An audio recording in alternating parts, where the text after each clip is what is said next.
8:30 de la noche. Bienvenidos a todos ustedes, nuestros televidentes que de lunes a viernes nos sintonizan para enterarse de todo lo que sucede, hombre, en el Caribe, a nivel país y alrededor del mundo. Said, buenas noches, ¿cómo está? Buenas noches, Paola. Muy buenas noches a ustedes, queridos televidentes, que nos eligen de 7:30 a 8:30 de la noche para informarse aquí a través de Noticias H. Redes sociales, www.elheraldo.co y www.tvune.net.com. También los Twitter personales de @SaidGomezM y @PaolaPG10. Recuerde que puede descargar también la aplicación en su teléfono celular si no se encuentra en su casa o si no tiene UNE en su vivienda. Puede descargar la aplicación en su teléfono celular UNE TV. La descarga, hace clic en Zona Caribe y nos puede ver totalmente con una excelente señal. Seguro que sí. Cuando son las 7:31, les presentamos algunas de las noticias que estaremos desarrollando durante toda esta hora. Bienvenidos. Continúa la preocupación por parte de habitantes del Carmen de Bolívar por el estado de salud de las niñas estudiantes. A 84 ascendieron el número de casos denunciados por la Secretaría de Educación del Atlántico por los diplomas falsos que presuntamente utilizan algunos docentes para ascender en la escalafón. En el marco de la operación Todos contra el Hurto, un balance positivo entregó el comando de la Policía Metropolitana de Barranquilla. 51 personas fueron capturadas. Prácticamente un año después, la estación de Transmetro Barrio Abajo aún no ha sido arreglada luego de que un camión impactara en ella. Los vecinos piden soluciones. El cuadro rojiblanco que cayó ante el Independiente Medellín, nada que canta su cumpleaños número 90 como debe ser. Habla su director técnico aquí en Noticias H. Y las vacunas a cualquier edad. ¿Por qué y para qué es importante aplicarlas? Conozca más durante nuestra emisión. Muy bien, vamos a ampliar la noticia con la que iniciábamos el día de hoy, que Noticias H ha estado muy atento a la situación que se registra en el Carmen de Bolívar, concerniente a las niñas que sufren desmayos masivos. A la tarde de hoy habían 170 casos que se habían registrado, pero hasta las 7:30 de la noche son 200 los casos. No hay camas en los hospitales, las niñas han tenido que ser recurridas y remitidas a diferentes centros asistenciales. Por eso hacemos contacto en estos momentos con nuestro colega Imer Alvis, director informativo de Telemontes de María. Imer, buenas noches. Buenas noches, Said. Buenas noches a todos ustedes. Imer, ¿cuál es el estado actual de la situación que se registra en el Carmen de Bolívar ante esta emergencia con estas menores? Bueno, Said, te podemos decir que el estado es caótico, el sistema de urgencias y de atención del hospital colapsado, decretada la alerta amarilla. Son muchas y muchas niñas las que han llegado en el día de hoy. Lo preocupante de todo esto es que ya también comenzaron a llegar niñas de veredas y corregimientos. Esto preocupa más porque estas crisis son crisis muy fuertes, crisis que necesitan de oxígeno inmediato, y estas niñas que viven en veredas y corregimientos, a acotarle también que cayó un fuerte aguacero en la región de los Montes de María, y esto pone a pensar a uno que de pronto una niña de esta cae a medianoche con esta crisis, y esto pues puede ser fatal para ellas, ya que los caminos de herradura son de difícil acceso, y esto pone también a los médicos en preocupación, pero los especialistas que llegaron están trabajando también con la reanimación de las niñas que se encuentran, que ya supera los 180 casos. Imer, tenemos entendido que hasta Carmen de Bolívar se desplazó una delegación que estaba atendiendo todos los casos. ¿Qué reportes, qué le dicen ellos a ustedes? Bueno, con respecto a la delegación, ellos están trabajando, pero el hermetismo es total. Ellos no han entregado declaraciones a los medios. Simplemente el alcalde de la población salió del hospital a urgencias, se dirigió a la multitud que se encontraba, donde anunció que hay 4 especialistas, que llegarán 4 más y que están trabajando, y que en un lapso de 3 o 4 días ya tendrán resultados eficaces con relación a qué es lo que verdaderamente sucede. Aquí a mi lado tengo al padre de una de las niñas de las cuales comenzó la crisis, uno de los primeros casos conocidos, que está conmigo aquí, y él pues dice que ya el desespero es total y que ya no aguanta más esta situación. Muy bien, vamos a establecer enseguida comunicación con el padre de una de las primeras menores. Es el señor Pedro Miranda, quien se encuentra con nuestro colega Imer, para precisamente preguntarle, con las buenas noches, bienvenido a Noticias H. ¿Cuál fue la sintomatología inicial que presentó su niña? Bueno, sí, la segunda semana del mes de mayo, nosotros hospitalizamos a la niña con unos dolores dolores de cabeza, dolores en sus extremidades. En ese momento creíamos que era una simple recaída de salud normal que de pronto a otros niños le ocurre, ¿no? Ustedes en ese momento la llevaron a la clínica. ¿Qué dijeron inicialmente los doctores? Sí, efectivamente, le mandaron medicamentos para el dolor de cabeza, la canalizaron, le dieron medicamentos para fiebre, que en ese momento presentaba un poquito, y no las entregaron al día siguiente, le dieron de alta. Don Pedro, exactamente cuándo la estaban vacunando a ella, ¿hace cuánto fue que la vacunaron? Bueno, ella le aplicaron una dosis en el mes de julio del año pasado, y la segunda dosis se la aplicaron ahora en el mes de marzo. Ahora mismo, actualmente, ¿cómo se encuentra ella de salud? Bueno, ahorita ella tiene un cuadro clínico bastante crítico, está cojeando de su pierna derecha, tiene inflamado el pecho de la parte izquierda y presenta un fuerte dolor de cabeza. Ahorita está hospitalizada, la hospitalicé hace aproximadamente 2 horas. Muy bien, señor Pedro, estaremos atentos a esta información. En Noticias H nos preocupa mucho la salud de estas menores, ya el número se eleva a 200. Y tengo entendido, Imer, si usted me corrobora esta información, ya no hay camas en los hospitales. ¿Qué están haciendo en estos momentos ya para terminar la comunicación con usted? Bueno, Said, te comento que ya no hay camas, son más de 180 niñas las que se encuentran hospitalizadas, pero anoche llegó un camión con camillas, esta mañana llegó otro, pero ha sido insuficiente. También los pacientes dicen que se necesitan balas de oxígeno, porque a veces tienen que utilizar una bala de oxígeno para hasta 15 y 20 niñas. Y hay niñas que recaen más fuertes que otras y esto pues altera inmediatamente. Es conocido afuera cuando de pronto algunas niñas dentro están recayendo porque los padres comienzan a gritar, a llorar, los familiares afuera. Y de veras ahí que esta es una situación muy crítica la que está viviendo el Carmen de Bolívar y que como todos los padres de familia quieren la verdad sobre todo ante lo que sucede, que se diga la verdad de las cosas, qué es lo que está provocando esto, porque es un dato muy curioso y es que a niños no les da, a niñas que no estén vacunadas no les da, simplemente le da a niñas que estén vacunadas, no les da a gente que no esté vacunada, ni les da a niños. Ya comenzaron a caer las personas de las veredas y esto es lo que hace más difícil esta situación. Esperemos que en el día miércoles dicen que se van a pronunciar el gobierno nacional, que va a haber una rueda de prensa y pues nosotros también estaremos a la expectativa, pues entregándole también la información a ustedes como medio para que también se enteren, porque sabemos que es un medio que lo ve mucho la gente de Carmen en Barranquilla y por aquí vamos a estar informándole y colaborándoles. Imer, muchísimas gracias por estar con nosotros.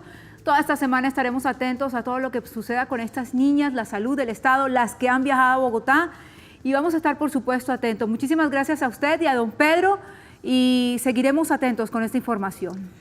Imer Alvis, director del informativo Telemontes de María y habitante, por supuesto, del municipio del Carmen de Bolívar. Vamos a estar muy atentos, vamos a seguir haciéndole seguimiento a esta situación con estas menores.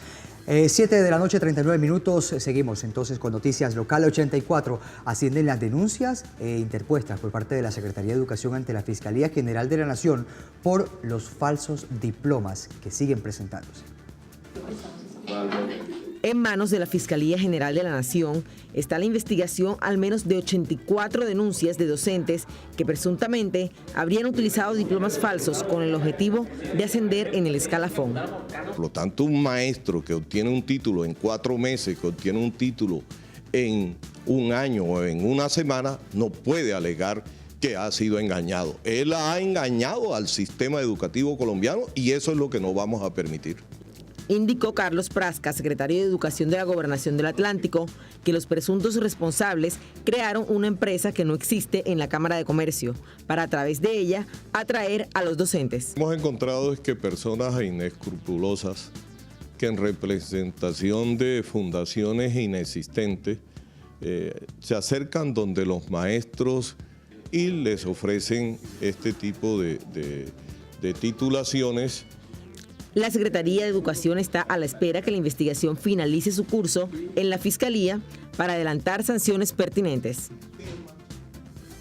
Muy bien, y seguimos con más noticias. Hombre, a raíz de todo el asesinato que se registró el pasado 18 de agosto del barrio Nuevo Éxito, hacemos contacto con Catina Pugliese, que nos va a ampliar esta información, además de un último asesinato ahí que se registró hoy en horas de la tarde en La Guajira.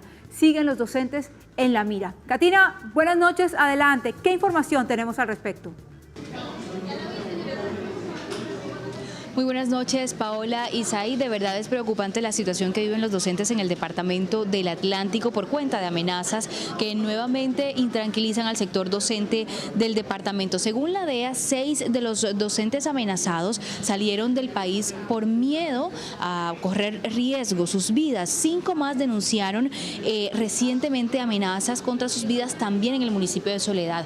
William Colina, de la redacción judicial de El Heraldo, tiene detalles porque en lo que va del año ya van 2 profesores asesinados y preocupa la situación. ¿Qué dicen las agremiaciones docentes sobre este caso? William, buenas noches. Buenas noches, Catina, para ti y para los televidentes. Efectivamente, son 50 docentes amenazados, según nos dice el presidente de la DEA, el profesor Medardo Bravo.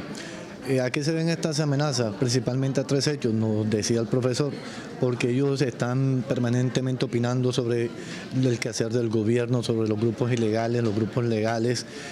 También las amenazas se dan por las calificaciones que hacen a los docentes, incluso porque ellos también tienen algunos bienes inmuebles que son objeto de los delincuentes y eso hace que estén amenazados en estos momentos. Así es, hay un caso particular que tiene que ver con una docente que en algún momento fue amenazada, salió de aquí de la ciudad de Barranquilla y está en el departamento de Santander. ¿Qué pasa con este caso? Esa es la docente básica primaria Cristian Astudillo. Ella hace unos meses se fue para Santander buscando trabajo para ganarse el puesto que hoy tiene, pese a que la Comisión Nacional del Servicio Civil el 9 de junio de este año le dijo al secretario departamental: esta señora está en inminente peligro, tienen que ser reubicados inmediatamente. Hasta la fecha, Catina, esta señora sigue trabajando en Santander, sigue exponiendo su vida y, como ella dice, esperando que ni Dios lo quiera le pase algo malo. William, no solamente aquí en el departamento del Atlántico pasa el tema con las amenazas o agresiones a los docentes, también en el departamento del Magdalena fue asesinado un profesor y el reporte lo tiene nuestro compañero de la redacción regional, Jorge López Córdoba. En el Magdalena, el docente Freddy Madariaga Bolaños fue baleado por el parrillero de una motocicleta en momentos que se encontraba en su casa en el centro de la población. El hombre de 45 años se encontraba con un amigo luego de realizar una caminata deportiva por la zona donde reside. Ambos esperaban en la calle Tercera, entre carreras 15 y 14 de la población, la llegada de un comerciante de yuca, quien generalmente pasa a esa hora. Antes del arribo del vendedor, 2 hombres de motocicleta llegaron hasta enfrente de la vivienda. El parrillero de esta disparó en repetidas ocasiones contra el docente, pero solo un proyectil alcanzó al maestro. Este fue llevado al hospital de localidad y de ahí remitido a la Clínica de Salud de Barranquilla, donde falleció el sábado a las 4:30 de la tarde. Para Noticias H informó Jorge López Córdoba desde el Magdalena. Verdaderamente lamentable entonces la situación de los docentes, no solo en el Atlántico, sino en la región Caribe en general. William, de la historia de los docentes amenazados hay casos que son emblemáticos. Uno de ellos es con el de la profesora Julia Esmalbach. ¿Cómo va esto? Recordemos un poco. Bueno, dicen los familiares que el 29 de marzo del 2011 desapareció la profesora y hasta la fecha, Catina, no se sabe nada de ello. Dicen los familiares que han perdido la esperanza, no creen en la justicia y no saben qué va a pasar de aquí en adelante ya con lo que viene. Muy bien, William, muchísimas gracias por todo este reporte. Y a propósito del caso de la profesora Julia Esmalbach, pues seguiremos atentos a ver si las autoridades pueden responder de alguna u otra manera a sus familiares que siguen esperando que esta profesora aparezca. Es la información desde la sala de redacción. Compañeros, sigan ustedes con más.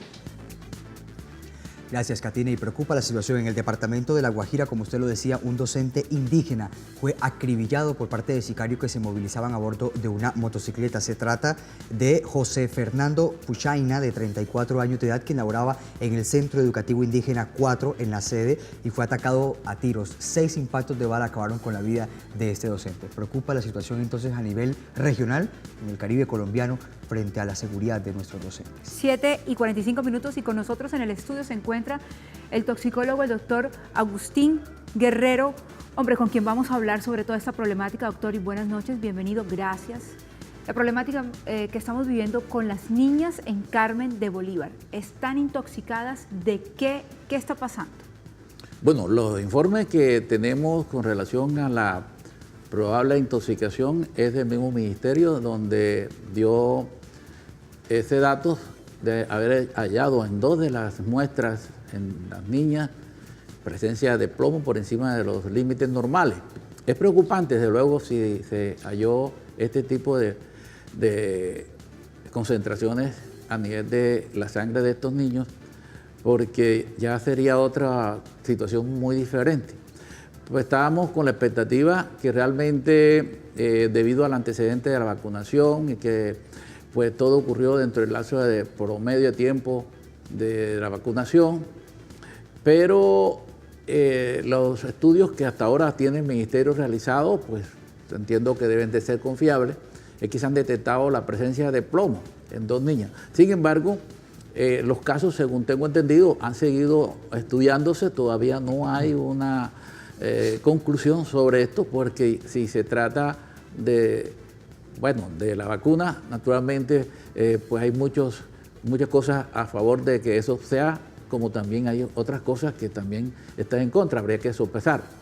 Y el hecho de la intoxicación por plomo ya es más preocupante porque, como sabemos, habría que averiguar de dónde sale esa contaminación, de dónde proviene. Doctor, los habitantes del Carmen de Bolívar pues señalan inmediatamente una situación porque hacen un análisis y es entendible que hacen un análisis que las niñas que presentan este síntoma precisamente son las que recibieron hace 4 meses la vacuna del papiloma humano. ¿Tiene la vacuna del papiloma humano componentes químicos como el plomo? No, la vacuna no tiene plomo, sería, pues, no. Los componentes químicos que tiene la vacuna es el aluminio, ciertamente es un ayudante que siempre lo colocan para producir un estímulo en el sistema desde el punto inmunológico. La cantidad que trae la vacuna, pues realmente son dosis muy pequeñas. Sin embargo, pues el cuestionamiento que tradicionalmente se le ha hecho a la presencia del aluminio en la vacuna es que como son personas que reciben múltiples vacunaciones, se les puede estar acumulando. Sin embargo, los niveles, digamos, de aluminio que trae la vacuna, aparentemente uno diría, bueno, no sobrepasan la cantidad que puede causar esas alteraciones. Sin embargo, aquí estamos hablando de un estímulo del sistema inmunológico que no se sabe si es que causa una reacción a nivel neurológico. Pero los otros estudios que a gran escala se han hecho y avalados por la FDA y la Organización Mundial de la Salud, hasta ahora pues han cuestionado todas esas informaciones de algunas reacciones adversas tan problemáticas que ahora se están dando. Sin embargo, como te digo, me entiendo que el Ministerio, como esto es un problema de salud pública, es la primera persona en encargarse de aclarar esa situación y posteriormente lo que tenemos la obligación de estudiar también, porque nos van a llegar los casos. Nosotros también estamos haciendo nuestros estudios, estamos viendo hasta dónde, pues,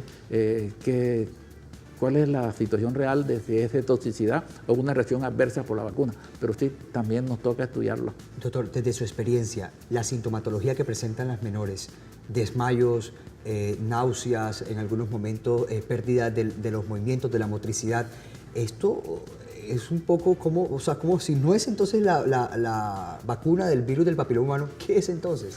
No, pues el cuadro es sindromático. Si uno lo mira desde muchos aspectos, hay ciertamente la vacuna produce un desmayo. Eso está como reacción adversa. ¿A los 4 meses? Bueno, no tanto, sino inmediato. Casi que la recomendación incluso que hacen para la aplicación es para evitar ese desmayo y que la persona se sufra caída y trauma, es que quede sentada o acostada durante ese lapso de tiempo para evitar eso.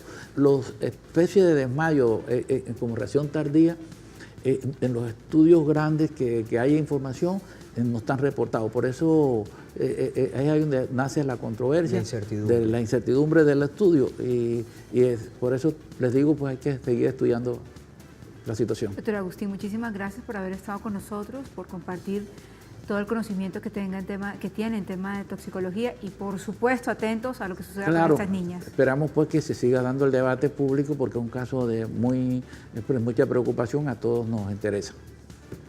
Muchísimas gracias. Muy bien, hacemos una pausa y ya regresamos con más información aquí en Noticias H.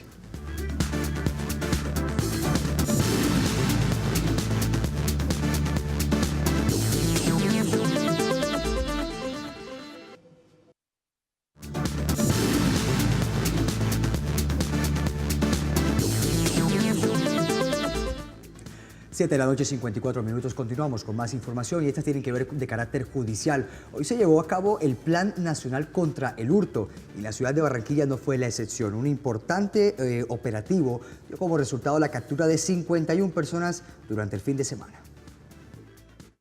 51 personas capturadas, 15 vehículos recuperados, incautación de armas de fuego, es el saldo que dejó una contundente operación efectuada por unidades de la Policía Metropolitana de Barranquilla.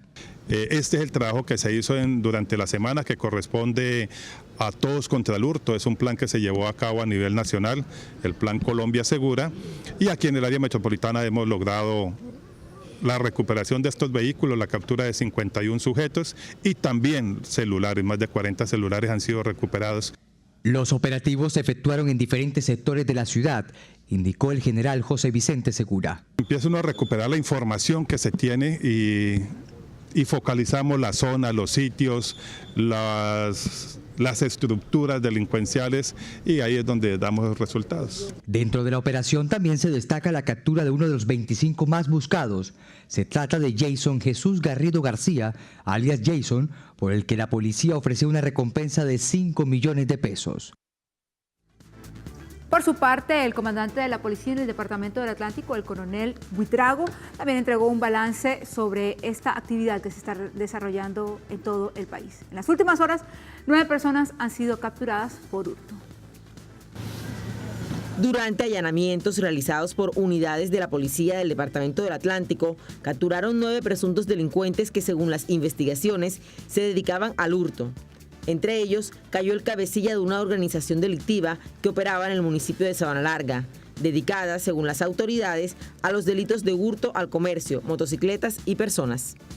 Tenemos la captura de alias Evaristico, una persona que ya ha tenido varias entradas aquí a la cárcel y es un sujeto que se dedicaba prácticamente a incrementar el hurto, especialmente en la zona de Sabana Larga, Baranoa. También tuvimos el decomiso de elementos que habían sido hurtados a los ciudadanos. Según el coronel Joaquín Buitrago, comandante de la Policía de Atlántico, el hurto es el delito que más afecta a la percepción de seguridad y señaló cuáles son los municipios donde más incide este delito. Los municipios más afectados son Sabana Larga, Baranoa, Sabana Grande, municipios, por ejemplo, como Santo Tomás. Estamos haciendo unos planes especiales y de igual manera en Luruaco, porque este es un límite allí con Bolívar. En otros resultados operativos, la policía capturó a un hombre de 19 años señalado de haber cometido presuntamente abuso sexual contra un menor de edad. Todo un revuelo político ha generado las declaraciones entregadas por el hacker Andrés Sepúlveda, donde hay un espionaje ilegal que venía realizando. Estas declaraciones fueron entregadas a la revista Semana. Aquí les contamos cómo va este proceso. En la entrevista, Andrés Fernando Sepúlveda afirma que en la campaña Zuluaga, Óscar Iván, Luis Alfonso y David Zuluaga querían más que un community manager. Ellos querían un experto en seguridad informática que tuviera acceso directo e indirectamente a organismos del Estado, de inteligencia. En mi caso siempre he tenido afinidad por la fuerza pública y a ellos a la campaña les parecía interesante mi labor, no desde el punto de vista de apoyo a la fuerza pública, sino de obtener información que se pegara al discurso del expresidente Uribe. El hacker dice que todo empezó como un juego en el que ofrecieron valorar su experiencia en seguridad informática. Lo que se necesitaba era obtener información del proceso de paz y obtener información de La Habana, de inteligencia de la fuerza pública. Según el hacker, la campaña de Oscar Iván Zuluaga pagaba por un experto en campañas negras. Detalló que todo funcionaba como un plan estratégico contra el proceso de paz, como una estructura criminal a través de grupos o células de hackers. En el que se encargan de decirle a las personas de la fuerza pública, a la gente de la fuerza pública, que el proceso de paz no sirve, que es una farsa, que solo hay que entrar en guerra, pero la gente no sabe que la tropa está cansada. Uribe se apoderó de ese discurso y es el que él cree. En cuanto a lo político, consideraban enemigos todo lo que olía al proceso de paz. Incluso dijo que aunque no se logró, sí intentaron tener información del eventual proceso con el ELN. Tras su captura en mayo de este año, sintió que su trabajo de una década en beneficio del uribismo fue errado, pues lo abandonaron en medio del escándalo. La gente debe tener en cuenta que Uribe es de las personas que más información filtra y es normal. Es normal que él filtre unas fotos de unos policías muertos, es normal que él filtre unas coordenadas, es normal que él filtre un poco de cosas y no es que él lo quiera mucha gente. Es que hay una operación detrás que se encarga de obtener esa información. La Procuraduría emitió un comunicado descalificando estas declaraciones que salpican la entidad. El senador Álvaro Uribe tuiteó que el hacker era un invento. El ex candidato uribista a la presidencia, Oscar Iván Zuluaga, dijo que era una cortina de humo con el envío de militares activos a La Habana. Y por su parte, el presidente Juan Manuel Santos dijo que estas declaraciones son supremamente graves y pidió llegar al fondo en la investigación de estos hechos. Ok, el uniforme de Catina Pugliese, con todo lo que se ha generado alrededor del hacker Andrés Sepúlveda. En noticias nacionales también hay incertidumbre en algunos sectores del país por la liberación que tendrá Popeye. A Velázquez, quien confesó hace un año que mató a unas 300 personas y coordinó el asesinato de otras 3.000, solo se le han dictado 2 sentencias condenatorias. Una por homicidio a 20 años de prisión y la otra por 12 años y medio por narcotráfico y concierto para delinquir. Entre sentencias incluyen el magnicidio de Luis Carlos Galán Sarmiento, hecho para cuyo esclarecimiento Popeye aportó información valiosa que condujo a la captura del dirigente liberal Alberto Santofimio, condenado a 24 años de cárcel por este hecho. Muy bien. Cuando son las 8 en punto, hacemos un paso, Saída Catina, que va a hablar un tema que tiene que ver con el presupuesto de los alcaldes locales. Los alcaldes locales están sin presupuesto y tampoco sin sede propia. Situación que también es similar con los alcaldes de la ciudad de Barranquilla. Estamos hablando de los alcaldes de las diferentes localidades. 8 de la noche, 1 minuto, hacemos nuevamente contacto con nuestra compañera Catina Pugliese. Catina, usted tiene más detalles de esta información. Paola, Said, pues para contrarrestar el tema de que los alcaldes locales no tienen sede propia donde atender a la comunidad, el distrito ya trabaja en un proyecto que permitiría pues la construcción de las alcaldías locales e incluso ya hay algunos diseños adelantados a la espera de aprobación. Alexandra, ¿en qué consistirían estos proyectos o cuánto se invertiría para que los alcaldes locales pues tengan una sede donde atender a sus comunidades? Así es, la administración distrital está trabajando en un proyecto que busca dotar de sedes a los alcaldes de las 5 localidades. De acuerdo a Catalina Ucros, quien es la jefe de participación ciudadana del distrito, se invertirán recursos por el orden de los 10.000 millones de pesos. Según la funcionaria, es la primera vez que la administración distrital invierte tantos recursos en lo que es la descentralización y la desconcentración de las alcaldías locales, Catina.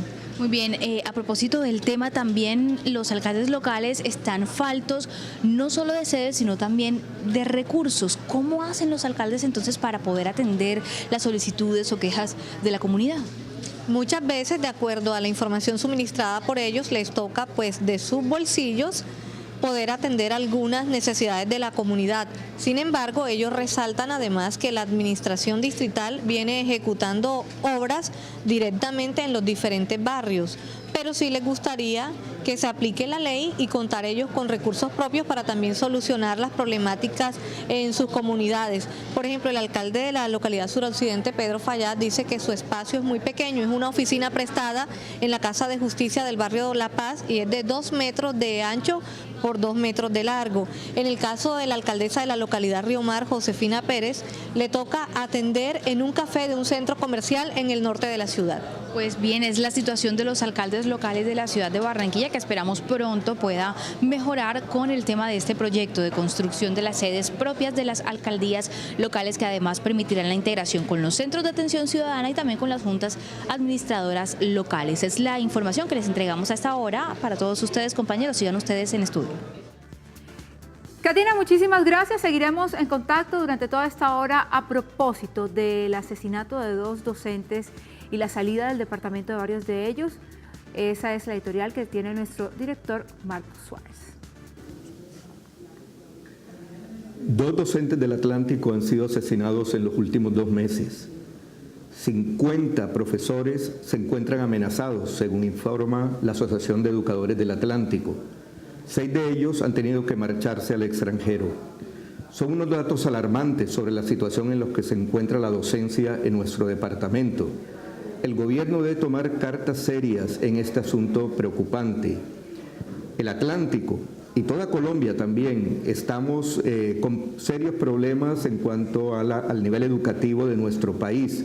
Lo primero que hay que hacer es garantizar la propia integridad de los educadores y más adelante, por supuesto, mejorar sus condiciones de selección, de vida, para que Colombia tenga realmente un nivel educativo homologable al de otros países. Buenas noches. Buenas noches. Los invitamos a hacer una pausa y ya regresamos con más en Noticias H. Recuerden que nos pueden ver a través de www.elheraldo.co/noticiasH.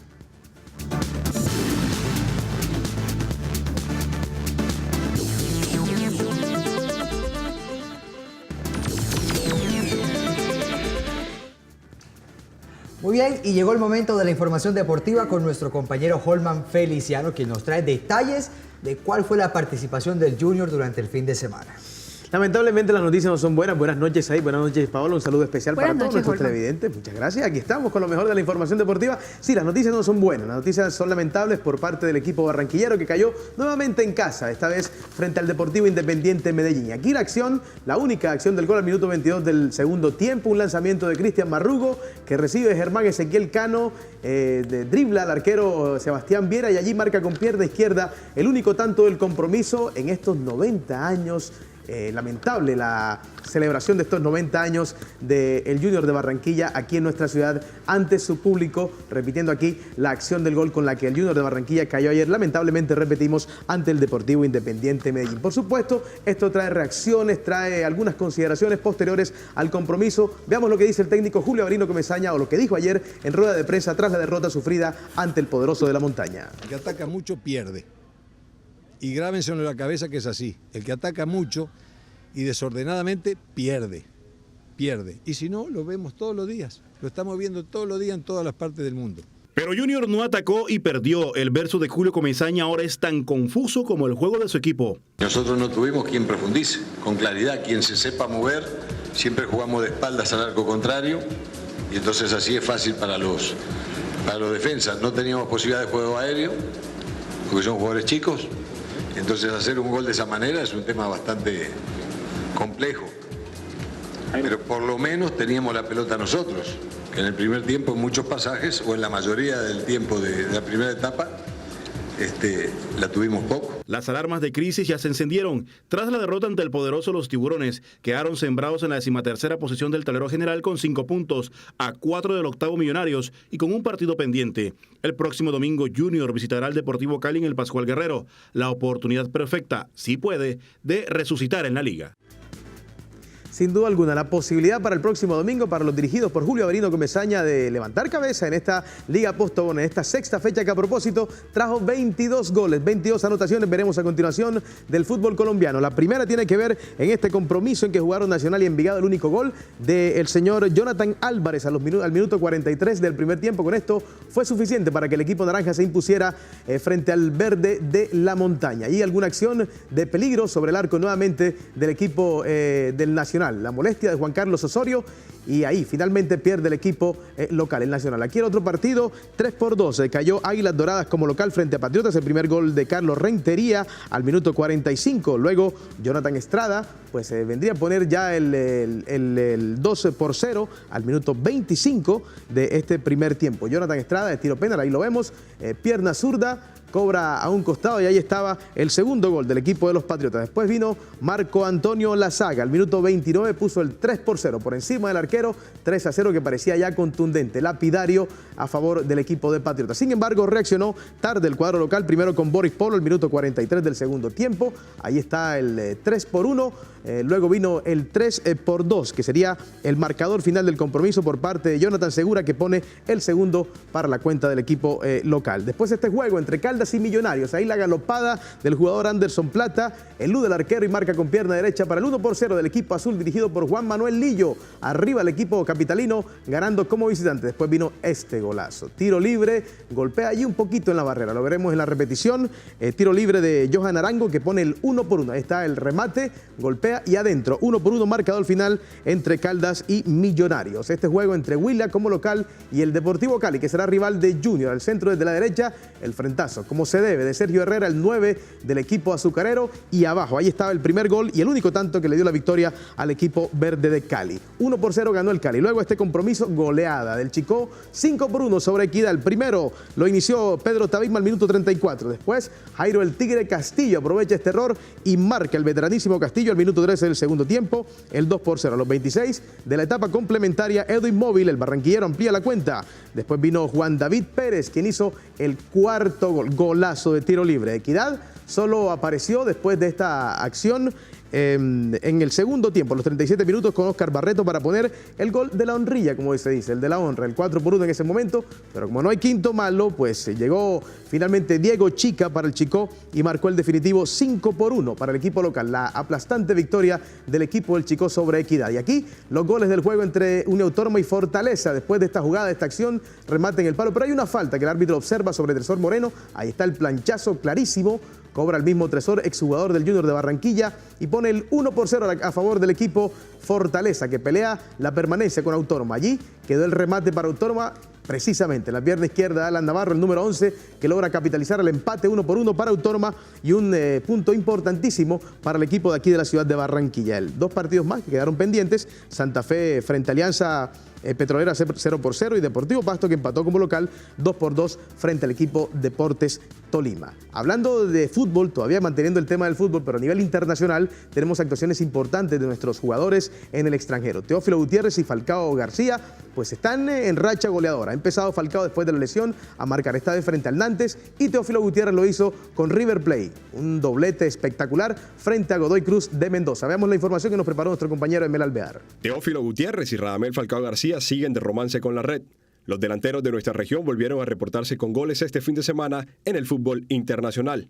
El barranquillero, quien facturó por partida doble en la goleada de River Plate 4-0 sobre Godoy Cruz en Mendoza, disfruta del dulce momento que atraviesa con el equipo de la banda cruzada. Un privilegio y la verdad que bueno, la hinchada, la gente que siempre nos viene a apoyar y bueno, gracias a Dios pude marcar para mi equipo. Por su parte, el Tigre Samario sigue rugiendo en Francia. Falcao consiguió el único gol en la victoria del Mónaco en su visita al Nantes. En este estadio de visitantes era muy bueno, no habíamos tenido una victoria y esta es la primera que nos va a llenar de confianza. Estoy bien, los goles son importantes y bueno, hoy fue mucho más aún porque es el gol de la victoria. Estoy muy contento. Tanto Gutiérrez como García continúan preparándose con goles para el próximo amistoso de nuestra selección ante Brasil el 5 de septiembre en Miami. Sí, señor, se siguen preparando nuestros delanteros. La pólvora está caliente entre Teófilo Gutiérrez y Radamel Falcao García. Cambiando de frente, otro tipo de información, también deportiva, lógicamente, pero esta vez de béisbol, porque recordemos que nuestro seleccionado del Atlántico de mayores se llevó el subcampeonato del torneo clasificatorio a Juegos Nacionales que se realizó en la capital de la montaña. Una muy buena presentación, cuando al final se quería ser campeón, pues el primer objetivo era llegar o conseguir el cupo para los Juegos Nacionales y se obtuvo. ¿Cuál es el balance que se hace a final del torneo? Pensando también en lo que viene a futuro, pues no muy lejano, en un torneo que se realizará en San Andrés, pues aquí está la nota con Jerónimo Blanco, que es el actual manager de la selección del Atlántico. El objetivo se cumplió. Atlántico obtuvo el cupo a los Juegos Nacionales en el torneo realizado en Medellín. Sin embargo, el repunte de la novena de Córdoba evitó que los dirigidos por Jerónimo Blanco ganaran el título. Estábamos a punto de traernos el 1, pero bueno, se trajo el 2 y eso es un balance muy positivo para el Bello del Atlántico, ya que el último torneo que ellos fueron, pues no aparecieron. Vamos a ir peleando en los primeros puestos. Seguimos manteniendo el estándar de los jugadores de la categoría menor hasta ahora y por eso se logró un objetivo muy positivo. El bateo estuvo a la orden del día. Nuestros torpederos lograron ser la novena de mejor bateo en el evento, encabezados por Héctor Acuña, quien fue champion bate. Pero en esta oportunidad, los errores en juegos clave impidieron un mejor resultado. Por los errores que no nos llevaron a ser campeones, pero bueno, eso, el error está en un juego y el muchacho González dejó el juego ahí. Merecido descanso para los peloteros del Atlántico, que pronto comenzarán una nueva preparación camino a un reto de mayor exigencia. La pelota caliente. Pelota caliente. Sí, señor. Señor, muchas gracias por la información deportiva. Hacemos una pausa y ya regresamos con más información e invitados también.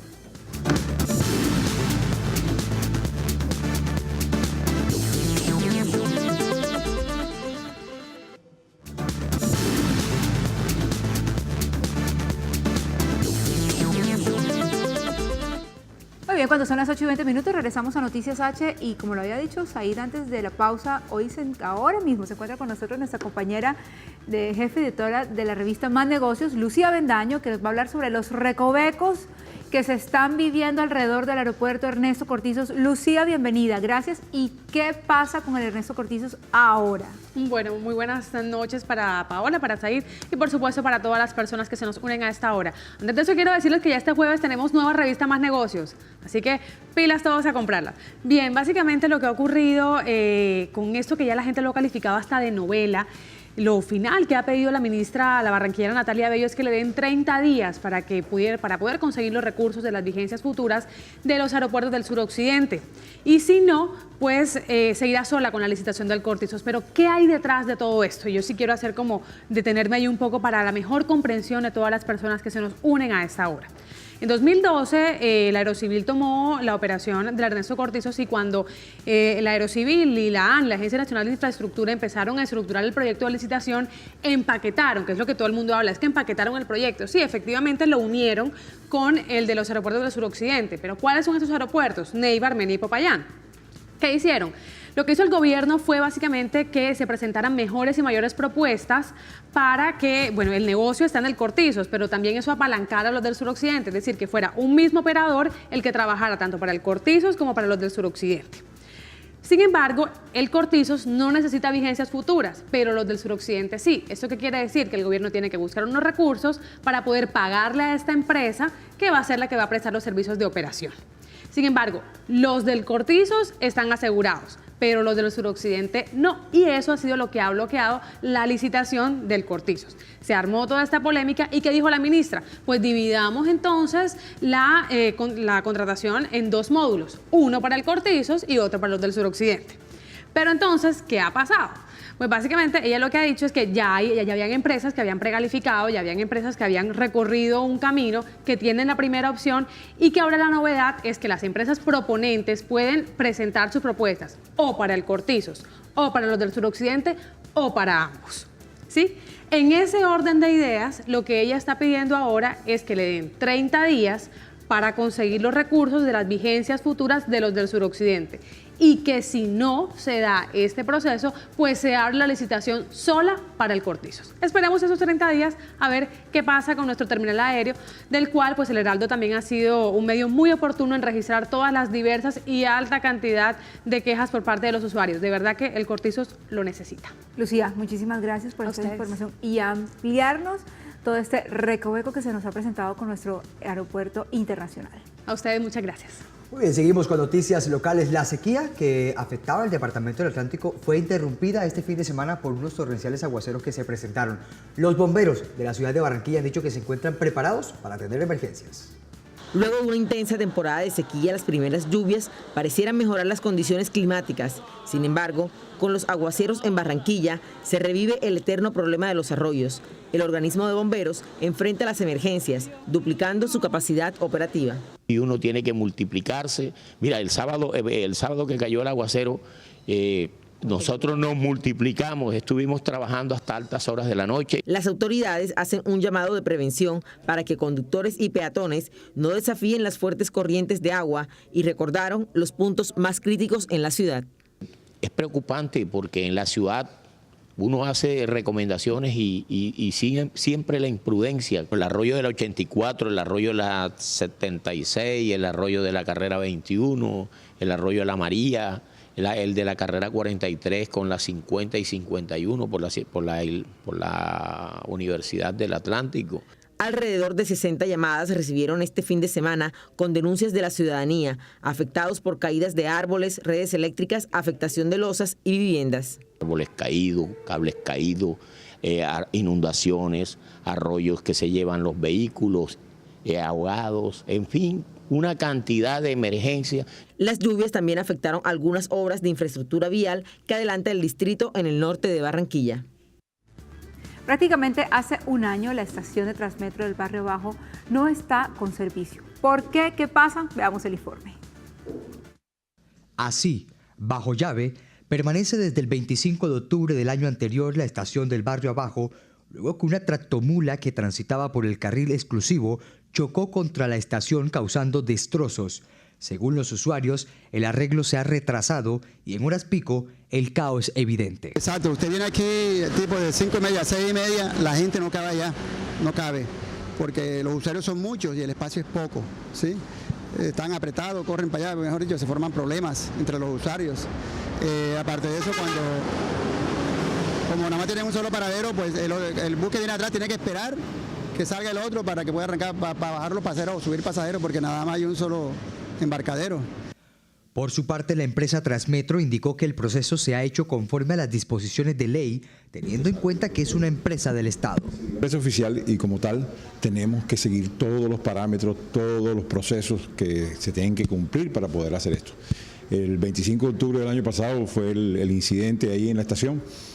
A partir de ese momento duramos aproximadamente unos 5 meses, mientras que las empresas de seguros se pusieron de acuerdo y pudieron por fin colocarnos los dineros y los recursos que necesitamos para eso. A la licitación, convocada por la empresa, solo se presentó un proponente que no cumplió los requisitos. Solamente se presentó un oferente, ese oferente no cumplió con los requisitos que habíamos pedido y nos tocó nuevamente abrir el proceso que ahora mismo está colgado y está adelantándose de una forma normal. Mientras la empresa adelanta este proceso, cientos de usuarios se siguen viendo afectados, sobre todo en horas pico, donde el flujo de personas aumenta. Sofía Vergara sigue cosechando éxitos. Fue nominada nuevamente a los premios Emmy y también conoceremos cuáles son las más leídas. Aquí está, tendencias y las más leídas con Leopoldo Díaz Granados.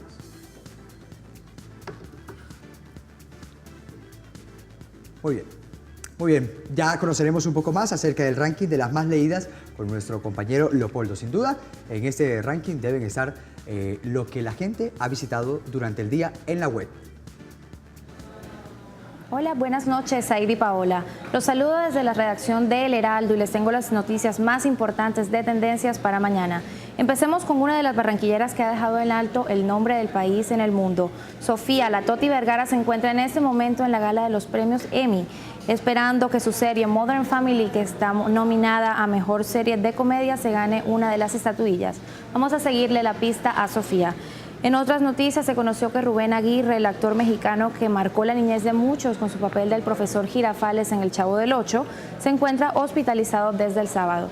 El hijo del actor, Arturo Aguirre, informó a los medios de comunicación que su padre de 80 años presenta un cuadro de deshidratación y un poco de anemia. Por último, en la edición impresa les contaremos cuáles son las 10 aplicaciones creadas por barranquilleros que fueron presentadas en la 6ª edición del Demo Day que organizó el Ministerio de las TIC en Barranquilla.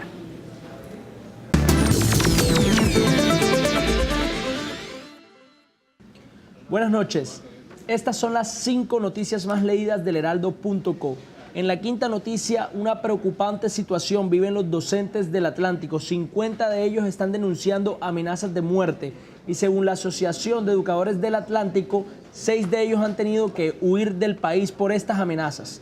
En la cuarta noticia más leída del Heraldo.co, las imágenes de la semana van por cuenta del aguacero que cayó el sábado pasado y que causó estragos, entre otras, en la calle 79. En la tercera noticia más leída del Heraldo.co, la Secretaría de Educación del Atlántico denuncia lo que se denomina el cartel de los diplomas falsos. En unas pesquisas internas descubrieron por lo menos 81 diplomas que profesores habrían registrado para así aumentar en el escalafón y tener un mayor salario. En la segunda noticia más leída del Heraldo.co, en deportes, Teófilo Gutiérrez es en este momento la sensación del fútbol en Argentina. En el partido de ayer anotó 2 goles ante Godoy Cruz en Mendoza.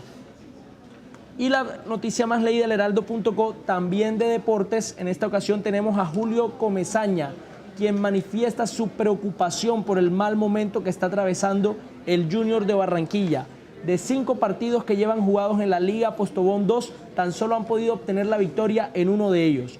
Por el momento, estas son las 5 noticias más leídas del Heraldo.co. Sigan ustedes en estudio y buenas noches. Buenas noches, Polo. Señoras y señores, hemos llegado al final de nuestra emisión de Noticias H. Es un placer que hayan estado acompañándonos. Feliz noche.